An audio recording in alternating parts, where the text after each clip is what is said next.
Hi friends, అలా మీకోసం వచ్చేసాను. పెసరపప్పు చారు ఎలా వండుకోవాలో చూసేద్దాం.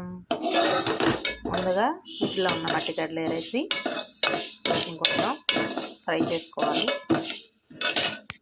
ఇందులో 2 టమాటాలు, 3 పచ్చిమిర్చి, చిన్న ఉల్లిపాయ ముక్క కోసేయండి. తాలింపు వేయాలి కదా, అప్పుడు ఉల్లిపాయలు వేసుకుందాం. మళ్ళీ ఇందులో కారం,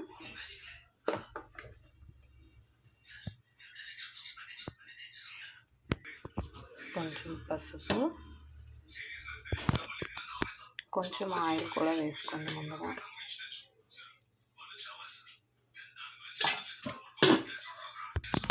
అందులో వాటర్ కూడా వేసుకొని స్టవ్ మీద పెట్టేయండి. ఇలా ఉడికిపోతుంది. ఇలా ఉడికిన తర్వాత దీని మీద పెట్టేసి తాలింపు పెట్టేసుకోండి. దిగిన తర్వాత పప్పు ఇలా అయితే వచ్చేసింది.